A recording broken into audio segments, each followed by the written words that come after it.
Welcome to our channel. TMA ప్రతి ఒక్కరూ ప్రధాని కాకపోవచ్చు, కానీ విదేశీ ట్రిప్పులు వేయొచ్చు. ఇందుకు ఈ వృద్ధ జంట నిదర్శనం. కేరళలోని కోచికి చెందిన విజయన్, మోహన అనే దంపతులు తమ 45 ఏళ్ల వైవాహిక జీవితంలో 23 దేశాలను చుట్టి వచ్చి అందరినీ ఆశ్చర్యపరుస్తున్నారు. ఇందులో చిత్రం ఏముంది? వారికి బాగా డబ్బుందేమో అనుకుంటే పొరపాటే. కేవలం టీ అమ్ముతూ వచ్చిన డబ్బులతోనే ఆ జంట విదేశాల్లో పర్యటిస్తున్నారు. ఇది tour plan. Vijayan, మోహనాలు కొచ్చిలో Sri Balaji coffee house అనే టీ కాఫీ షాప్ నడుపుతున్నారు. వారికి ప్రపంచ పర్యటన చేయాలనేది కళ. ఇందుకు చాలా డబ్బు అవసరమని వారికి తెలుసు. టీ అమ్మగా వచ్చే రాబడి అందుకు సరిపోదు. దీంతో కొంత మొత్తాన్ని పొదుపు చేస్తూ మిగతా సొమ్మును బ్యాంక్ నుంచి రుణంగా తీసుకునేవారు. ఆ డబ్బుతో విదేశాలు తిరిగి వచ్చేవారు. పర్యటన ముగించిన తర్వాత తీసుకున్న రుణాన్ని తీర్చేసి మరో ట్రిప్పుకు ప్లాన్ చేసేవారు.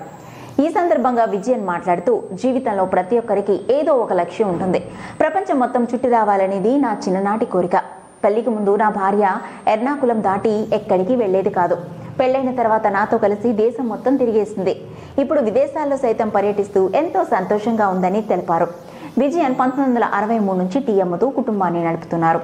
ఆయన దుకాణంలోని గోడలపై వారి విదేశీ పర్యటనలకు సంబంధించిన ఫోటోలు, వాటి బిల్లులు, వివిధ దేశాల కరెన్సీ నోట్లను చూడొచ్చు.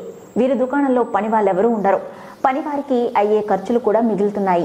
ఇప్పటి వరకు తిరిగిన 23 దేశాల్లో విజయన్కు సింగపూర్, స్విట్జర్లాండ్, న్యూయార్క్ దేశాలు బాగా నచ్చాయట. త్వరలో తాను స్వీడన్, డెన్మార్క్, నెదర్లాండ్, గ్రీన్లాండ్, నార్వేలు చుట్టి రానున్నట్లు తెలిపాడు. ఆనంద్ మహీంద్రా ట్వీట్ తో ఈ విషయం కాస్త వైరల్ అయింది. Mahindra group chairman Anand Mahindra social మీడియాలో నిత్యం యాక్టివ్ గా ఉంటూ ఆసక్తికరమైన ట్వీట్స్ చేస్తుంటారు. ఇందులో భాగంగా విజయన్ దంపతులపై రూపొందించిన ఓ వీడియోను పోస్ట్ చేశారు. ఫోర్బ్స్ ధనవంతుల జాబితాలో వారి పేరు కనిపించకపోవచ్చు, కానీ వారు దేశంలో అత్యంత సంపన్నులు. వారి జీవన విధానమే వారికి ఆస్తి. నేను ఎప్పుడైనా ఆ నగరానికి వెళ్తే తప్పకుండా ఆగి అక్కడ టీ తాగుతానని ట్వీట్ చేశారు. ఈ ట్వీట్ ఇప్పుడు ఇంటర్నెట్లో వైరల్గా మారింది. దీంతో సోషల్ మీడియా అంతటా ఈ జంట గురించే చర్చ జరుగుతోంది. ఈ జంటపై హరిమోహన్ అనే డైరెక్టర్ ఇన్విజిబుల్ వింగ్స్ అనే డాక్యుమెంటరీ రూపొందించారు. ఈ చిత్రానికి 2018 ఫిల్మ్ఫేర్ అవార్డ్స్ కార్యక్రమంలో నాన్ ఫిక్షన్ విభాగంలో అవార్డు దక్కింది. ఇందులో విజయన్ తన లైఫ్ జర్నీ గురించి ఎంతో స్పష్టంగా, అందంగా వివరించారు. ఈ డాక్యుమెంటరీ మీకు కూడా బాగా నచ్చేస్తుంది. మరిన్ని ఇంట్రెస్టింగ్ అప్డేట్స్ కోసం చూస్తూనే ఉండండి.